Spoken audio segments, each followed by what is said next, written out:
Dawno nie było na kanale procesora na slot. Ale tym razem nie będzie to ani Pentium 2, ani Pentium 3. Tylko unikatowy, jedyny i niepowtarzalny Athlon na slot A.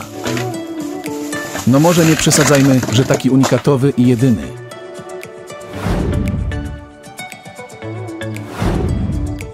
Athlon był pierwszym realnym konkurentem dla firmy Intel w segmencie najbardziej wydajnych procesorów. Dla nowego układu firma AMD opracowała gniazdo o nazwie Slot A. Mimo fizycznego podobieństwa do rozwiązania stosowanego przez konkurenta, w postaci gniazda Slot 1 nie zachowano kompatybilności. Procesory Athlon pierwszej generacji były taktowane zegarem od 500 do 1000 MHz. Pierwsza seria procesorów AMD Athlon bazowała na architekturze x86 i stanowiła rozwinięcie linii układów K6 z poprawioną wydajnością w obliczeniach zmiennoprzecinkowych oraz dodaną dużą pamięcią podręczną pierwszego poziomu o wielkości 128 kilobitów. Podobnie jak topowe produkty Intela, Athlon miał pamięć podręczną drugiego poziomu o pojemności 512 kilobitów, co bardzo pozytywnie wpłynęło na wydajność. Mój konkretny egzemplarz to Athlon 750 o taktowaniu 750 MHz, jego mnożnik to 7,5, napięcie zasilania to 1,6 V, pobór mocy 40 W. Premierę miał 29 listopada 1999 roku.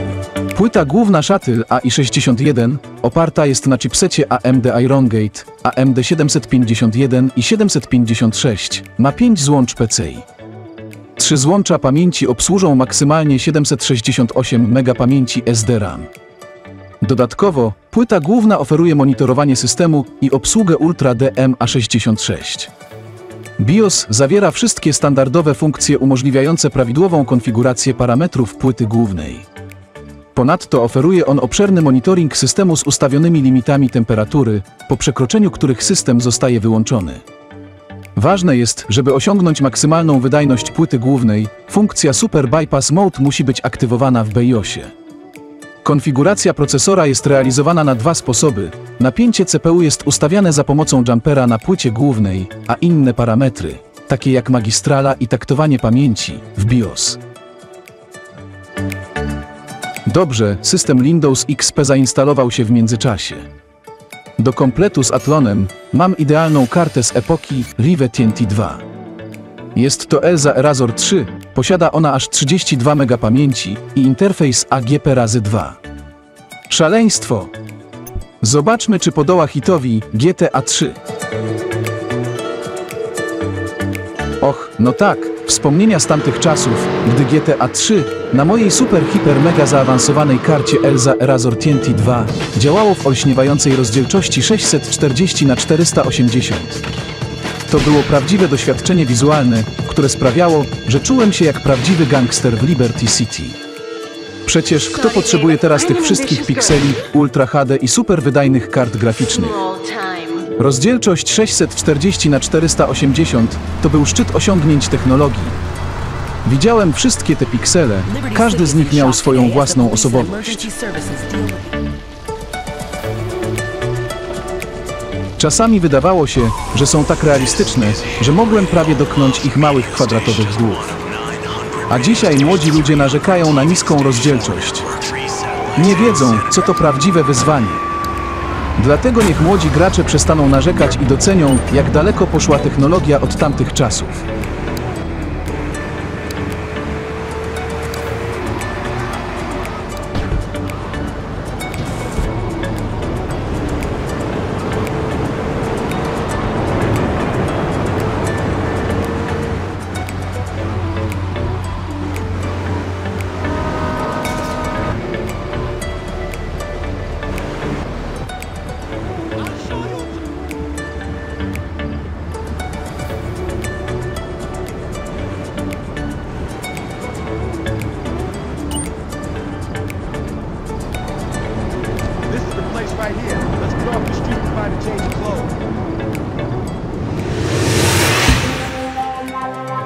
Udało mi się dorwać oryginalną płytę ze sterownikami LZ.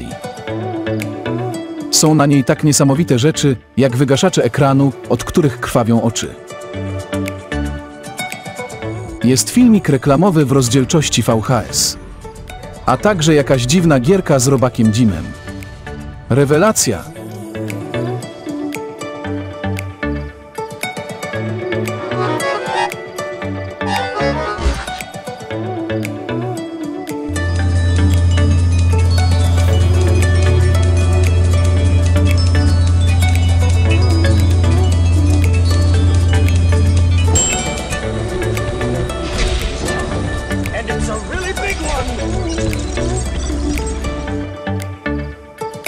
Dobra, czas zrobić jakieś benchmarki, aby przekonać się, jak kiepska jest to karta graficzna, przynajmniej jak na dzisiejsze standardy. Na początek uruchamiam 3D Mark 2001 SE. Wynik nie jest zbyt imponujący. Całe 1237 punktów. Zobaczmy teraz, jak poradzi sobie gra typowo OpenGL, czyli Quake 2. Quake śmiga naprawdę pięknie.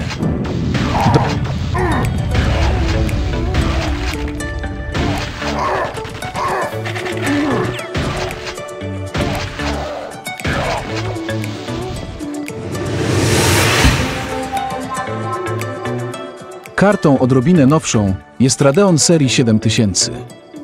Posiada on także szałowe 32 MB pamięci, ale już DDR, a nie SDRAM, jak w przypadku Rive TNT 2. Na początek Quake oczywiście działa bez żadnego problemu.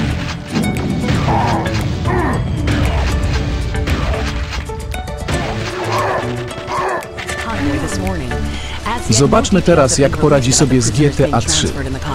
Działa równie słabo co Nvidia. Dodatkowo pojawiają się jakieś glicze w teksturach.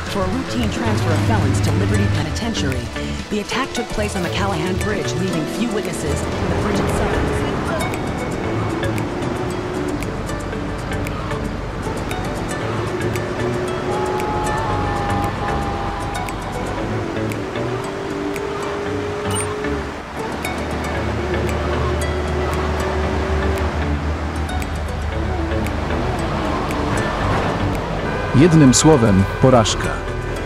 3D Mark jest tylko formalnością. Radeon ma praktycznie identyczny wynik. Prowadzi kilkudziesięcioma punktami. Zapewne magistrala 64-bitowa nieszczególnie tu pomogła. Ale myślicie, że Athlon na slot A jest taki słaby? Wystarczy wziąć kartę, którą wszyscy wyśmiewają i nienawidzą jednocześnie. Czyli Nvidia FX 5500. Jest to karta posiadająca 128 MB pamięci i magistrale AGP razy 8. Przy tej karcie możemy uruchomić GTA 3 w szalonej rozdzielczości 1024×768 z maksymalnymi ustawieniami graficznymi.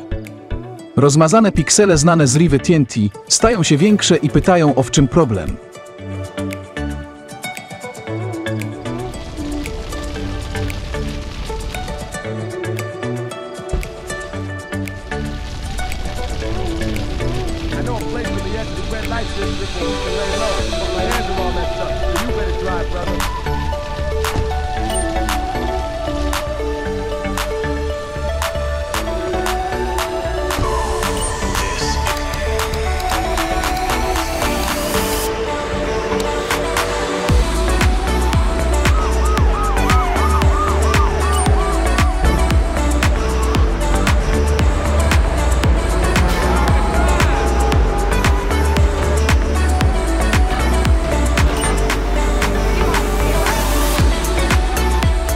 Potwierdzenie wydajności mamy z 3D Marka.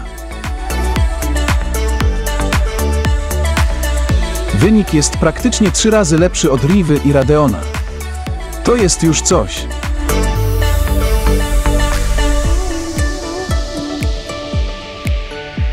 Podsumowując ten niezwykły powrót do przeszłości, chcę podkreślić, że procesor Athlon na slot A oraz jego towarzyszący mu sprzęt, takie jak płyta główna i karta graficzna, były naprawdę wyjątkowe w swoim czasie. Chociaż niektóre z tych rozwiązań mogą wydawać się przestarzałe w porównaniu do dzisiejszych standardów, to właśnie dzięki nim mieliśmy okazję odkryć, jak technologia rozwijała się przez lata. Athlon na slot A, mimo że nie był jedynym swoim rodzajem, pozostaje ważnym kamieniem milowym w historii konkurencji między AMD a Intelem, otwierając drzwi do nowych możliwości w dziedzinie procesorów. Wydajność tej platformy była znakomita jak na tamte czasy, co w połączeniu z kultową grą Grand Theft Auto 3 na karcie graficznej Rive TNT 2 przypomina nam, jak technologia kształtowała nasze doświadczenia. Sterowniki LC, wygaszacze ekranu i gry z tamtych czasów mogą wydawać się dzisiaj przestarzałe, ale mają swój niepowtarzalny urok i przypominają nam, jak wiele postępów technologicznych udało się osiągnąć przez te lata. Dziękuję Wam wszystkim za oglądanie tego filmu i towarzyszenie mi w tej retrospekcji. Mam nadzieję, że ten powrót do przeszłości dostarczył Wam mnóstwo rozrywki i wspomnień. A teraz czas na dół.